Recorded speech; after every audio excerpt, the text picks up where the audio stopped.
Welcome back to the Mrshowtym podcast.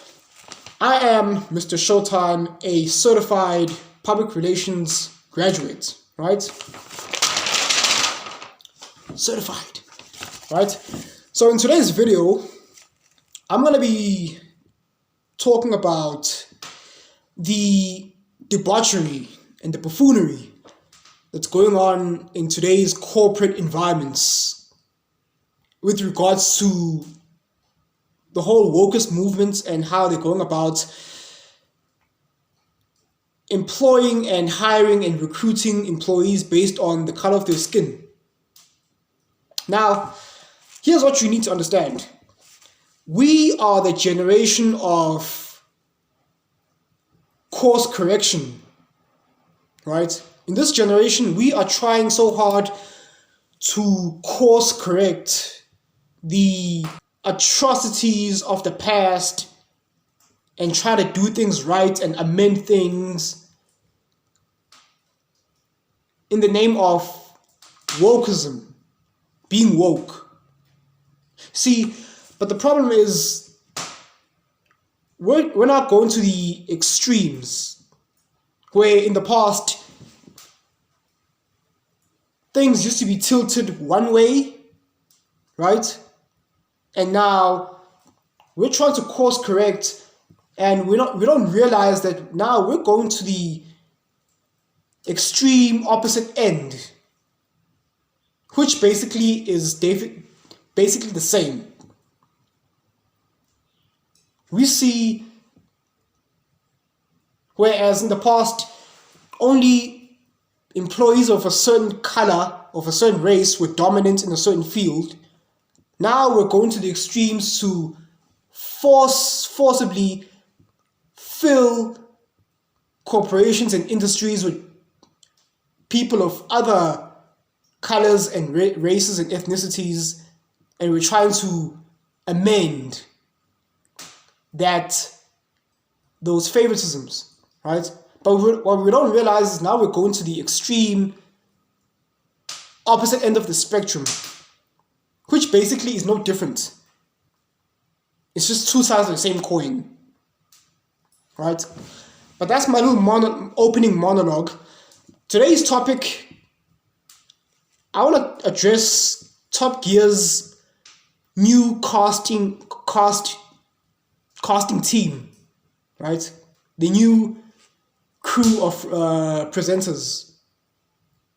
Now, somewhere along the lines of 2014, 15, 16, I can't remember exactly when, Jeremy Clarkson, James May, and Richard Hammond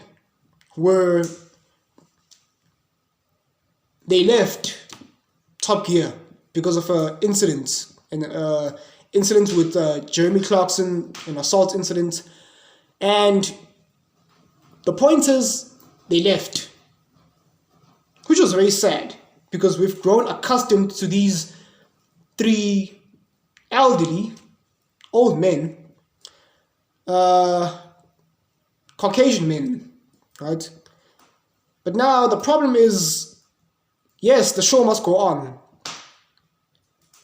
But since the introduction of the new team of presenters, it's just not the same.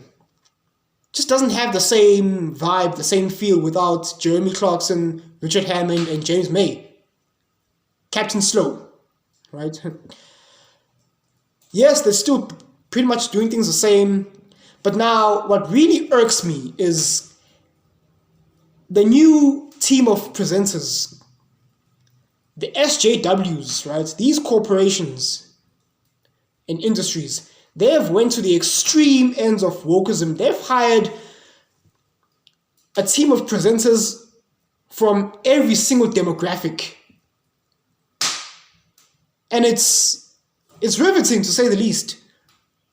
Because now we have, yes, we have a black guy, we have a Muslim guy or Arab guy, we have two females. It's as if now, you get the gist. It's as if now because there's a black presenter, oh, now black folks are going to start watching more. Oh, more viewerships from the black audience. Or because there's a Muslim presenter, it's now because, oh, now Muslims are going to watch more. Or because of those 2 additional female presenters, oh, now women are going to watch it more. No. It doesn't work like that. See, they think on paper, just because they're going to turn the whole, just because you have individuals of every demographic doesn't mean that the audience of that same demographic is going to start watching it because of that particular individual's demographic. It doesn't work like that. Richard May was Caucasian, a man. The old cast, right? James May, Richard, and Jeremy Clarkson. 3 elderly white men. I guarantee you, people all around the world still watched it. Why? Because they brought value. They brought entertainment. That's what we've got. We weren't looking at the color of the skin. We weren't looking at the demographics. Right? We were just enjoying the show because they brought value and entertainment. Full stop. End of. But now, Top Gear couldn't just replace the old presenter squad with a new squad based on their level of skill, their level of talent, of knowing how to present, put on a good show. Oh no, they turned Top Gear into the Power Rangers, where there's a demographic of every single kind. We got female presenters, we got a black guy, we got a Muslim guy, we got Caucasian guys. All that's missing now is an Asian guy or a Hispanic. Why not? Ladies and gentlemen, it's disingenuous. You see, nowadays, corporations are going woke and they're going broke. Because I can tell you right now, I've spoken to quite a number of people and they agree with what I'm saying. Top Gear is just not the same. Because now they're just going woke. Why is there a need for diversity?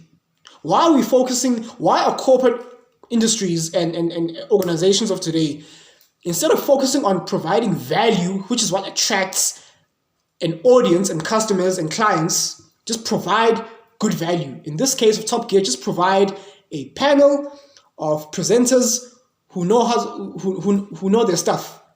Oh, but no. You see, the word on the streets, the popular narratives of today is, oh no, we can't have white men, or because white men are bad and racist, right? What's wrong with an all Caucasian panel?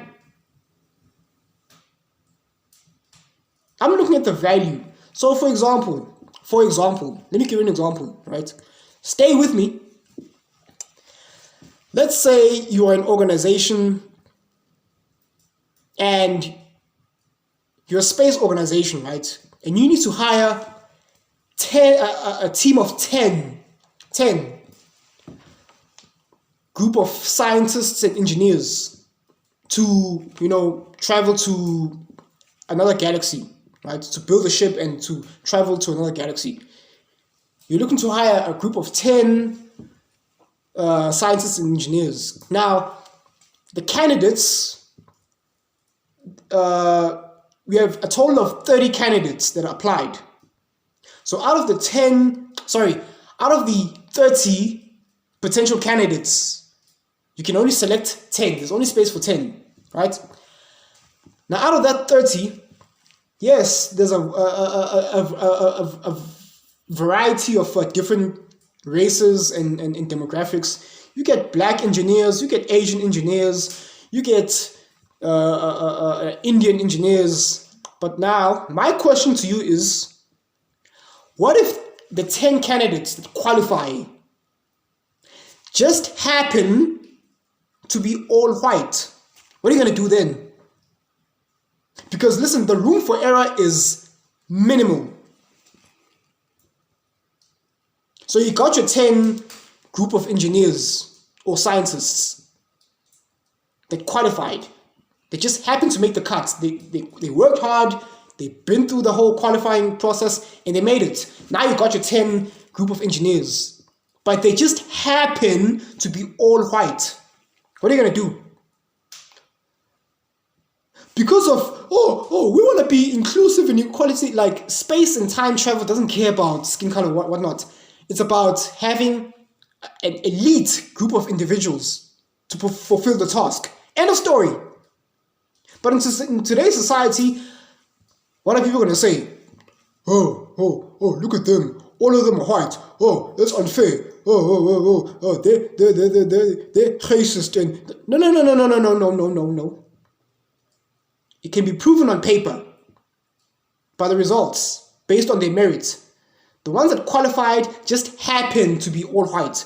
But what they're going to do, they're going to take either 3 or 4, the random out of the 10, they're going to take 3 or 4 and they're just going to, disqualify them. And they're going to replace them with engineers of color. Just for what? Just for optics? What's the objective here? You're looking to hire an elite group of individuals, engineers, based on their merit. The skin color doesn't matter. It doesn't matter. But in today's society, we see this in sports. We see this basically in firms and companies and organizations with the selection process. What if it's just a coincidence that all the guys that qualify just happen to be white? Oh no, that's racist, and we need to do something about this because no. So now it's unfair for the 4 candidates qualified. Now they're gonna have to be removed and replaced by people of color. Why? Just to appease people's feelings? I thought you were looking for the best of the best. Now, let me qualify this. It could also be a panel of 10. It could also be the 10 group of qualified engineers just so happen to be black. Or what if all of them happen to be Asian? Or what if all of them happen to be Hispanic? Whatever. It doesn't matter the color of their skin. It doesn't matter. Actually, you know what's funny? If all of them were black, nobody would blink an eye. If all of them were Hispanic, nobody would blink an eye. But if all of them were white, no, there's something wrong here. We need to do something about this. This is racism. Ladies and gentlemen, listen. In this podcast, in this channel, I go controversial all the time. You cannot knock and hate on white people for winning. I've seen organizations where the whole staff were white and they performed. The results spoke for themselves. As years went by, transformation and quotas were introduced because that's unfair. That's unfair. That's racism. And there needs to be people of color here. Why? What's the point of diversity? What does it achieve? Because based on my findings, diversity adds no value. It's just it's not the diversity or the skin color that performs. It's the merit of those people. Do you get what I'm saying? We can't be it can all how can listen, we can't do this, ladies and gentlemen. Like I've said before, I've seen organizations where the whole panel were white people and they qualified. And it's not like those white people are, Okay, maybe they just had some form of favoritism. They prefer to have people of their own group, but that's how it is with everyone else. People favor their own people. They put their own people first. And amongst those people, they also screen out the weaklings. They also screen out the weak ones. They weed out the unworthy. And they select the best of the best. Now, since the introduction of people of color, now I'm not saying that people of color aren't worthy. That's not what I'm saying. Again, I need you to focus. The problem is most organizations today, when they hire, they're not hiring. Usually, you're not seeing the people of color that are qualified. Because what if there are no people of color that are qualified or are worthy of qualifying? So now you're just going to forcibly have someone who doesn't qualify, but just because, really? And that's how you see the decline, the performance decline of any organization. The performance just declines, not because they have people of color, not because they recruited people of color. No. They hired people who don't qualify, who just happen to be people of color. Now, if they really want to have diversity, they should go above and beyond and find those people of color who are worthy of being there based on their merit. I hope I'm not talking riddles here. Keep up, right? Don't be slow on the uptake. Stay with me, right? Focus. There's nothing wrong with hiring persons persons of color. But at least make sure that they're good for the job, that they're worthy, based on merit. Nothing wrong with having people of color, absolutely nothing wrong. But the problem is, I know where it came from. Yes, in the past, white employers used to be biased, against people of color. I get it. But now our problem is now we're going to the extremes. Now we're forcibly hiring people of color. And they happen not to be qualified because amongst your pool of selection, they don't happen to qualify. But just to fulfill quotas, now you got to slap someone in there who just doesn't qualify, just doesn't make the cut. And it declines the performance of the organization. It takes a tumble. Do you get what I'm saying? Ladies and gentlemen, let not your emotions cloud your judgment. Don't say to me, oh, Mr. Mrshowtym, you just hate people of color and you're favoring the white man. No. I know it sounds like it, but again, focus. Right? I know it sounds like it. That's not what I'm saying. Hire people based on merit. And if you really want to have diversity, which I really don't see the point of, just close your eyes and just say, and just look at the rap sheets and just say, based on numbers and statistics, okay, so and so, oh, your performance is good. You're hitting on the top percentile. You're hitting on the 80%, 90th percentile. Good. Qualify. Thank you. Next, so and so. Oh, you make the cut. Yeah, you're hitting on 90s. You're reaching 95%. Yeah, somewhere there. Next, oh, you're also hitting on the 80th percentile. You make the cut. Congratulations. And okay. All of you just happen to be white, right? Coincidence. Let's just boil it down to coincidence.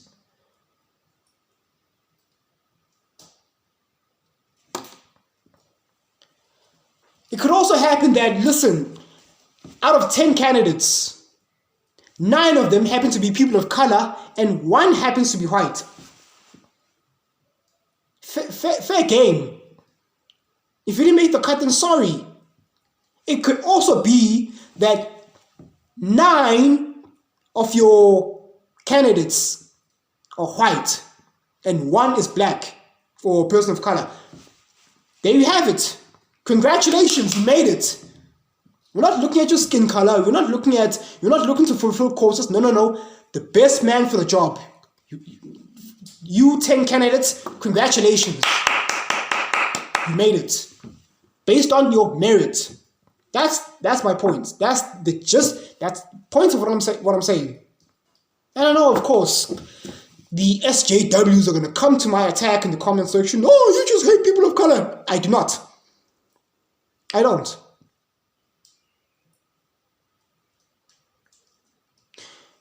When you win, you win. When you lose, you lose. It's as simple as that. Whether or not 8 of the people are from a certain demographic, no. Performance.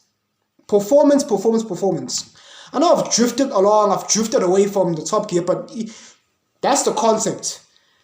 The new panelists, right? The Top Gear has went above and beyond on hiring people of every demographic, thinking that that's going to gain audience from all of those demographics. No. People liked Jeremy Clarkson. We liked Richard Hammond. We loved Captain Slow, aka James May. We didn't look at we didn't even care the fact that they were elderly white men. We don't care. They were entertaining, they brought value, they articulated themselves well. We love them regardless. It's not like it's only white people that were watching Top Gear back when it was Jeremy Clarkson and Richard and James.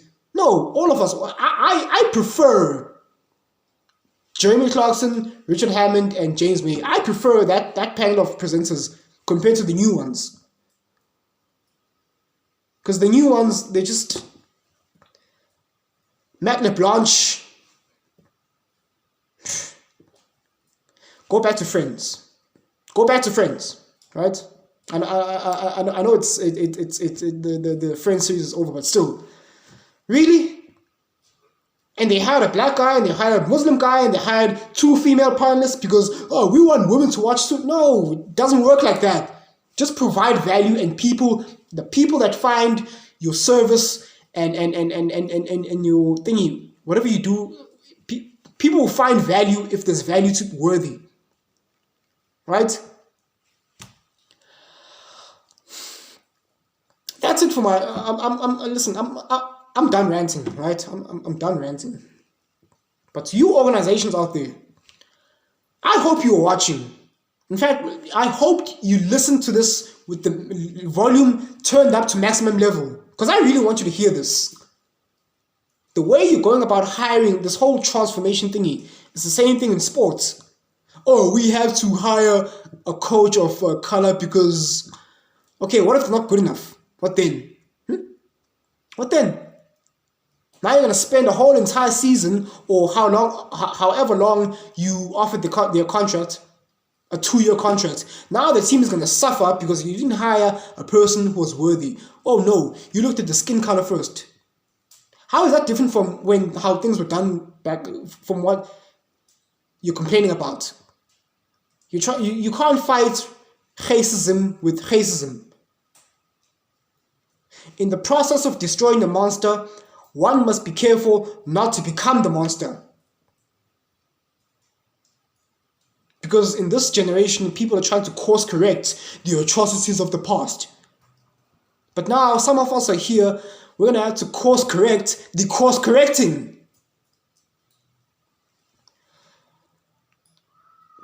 You know what? Listen, I'm done. I'm done ranting, okay? But